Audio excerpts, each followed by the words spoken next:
अब देखेंगे multiple eligible.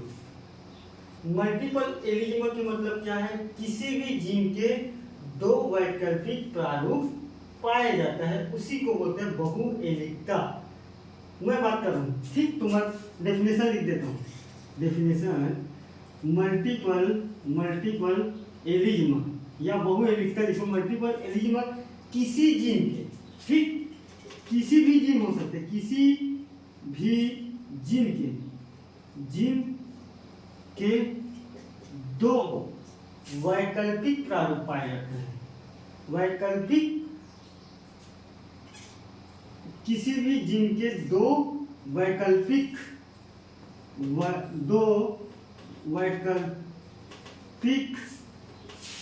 प्रारूप, दो या दो से वैकल्पिक प्रारूप, दो या दो से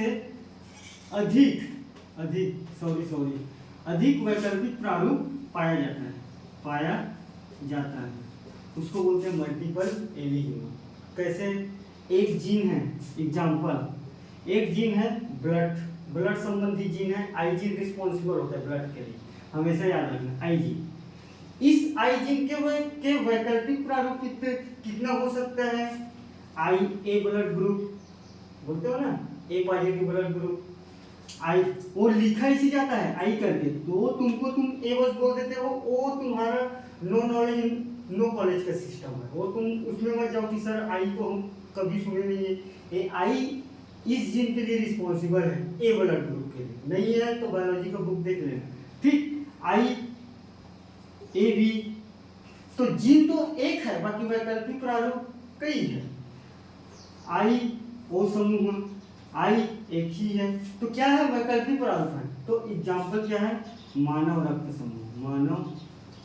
समूह, इसको बोलते हैं मल्टीपल एलिजिबल, ठीक है।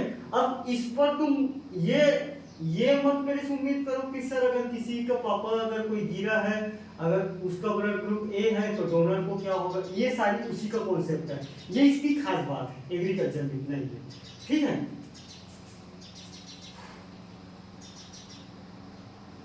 यहां तक समझ आ गए। अब देखेंगे रिप्रोडक्शन, तो तुम्हारे में लिखा है एक शब्द है रिप्रोडक्शन।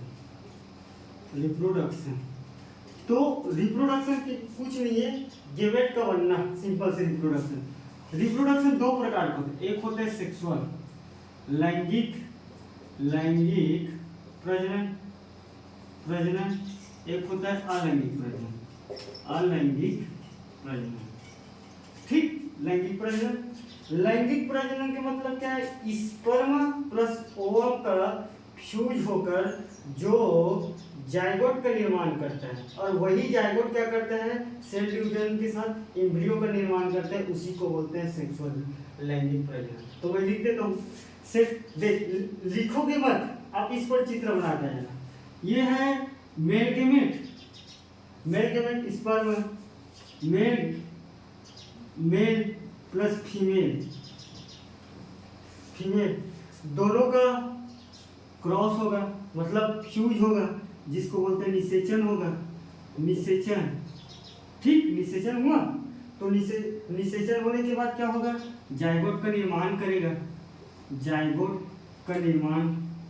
ठीक। जाइगोट का निर्माण के बाद क्या होगा, सेल डिवीजन होगा, कोशिका विभाजन, और सेल डिवीजन के बाद क्या करेगा, इम्ब्रायो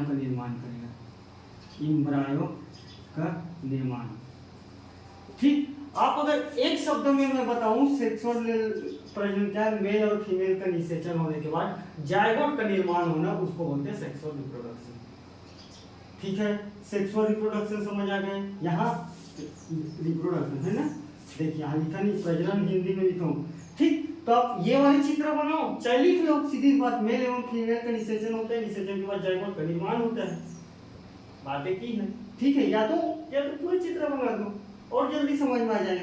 यही प्रोसेस इसमें नहीं होता है, तो मेल एवं फीमेल का निषेचन नहीं होता है इसमें, मेल प्लस फीमेल का निषेचन नहीं होता है।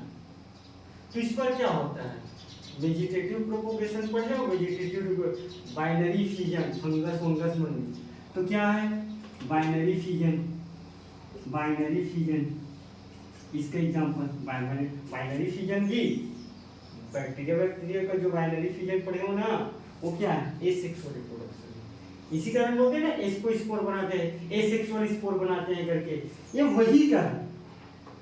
एक में ए लैंग्वेज में आप इतना लिख लेना, बात आपका पूरा समाप्त हो जाएगी। तो सेक्सुअल में कौन हो रहा था, दोनों में हमारा सेल डिवीजन कौन सा हो रहा था, दोनों में मैं बताया हूँ। तो ए लैंग्वेज में हमारा हो रहा था मियोसिस, मियोसिस इसमें होता है ए लैंग्वेज में, बात समझ में आया। और दोनों इसमें और इसमें समसूत्री विभाजन होते हैं, समसूत्री।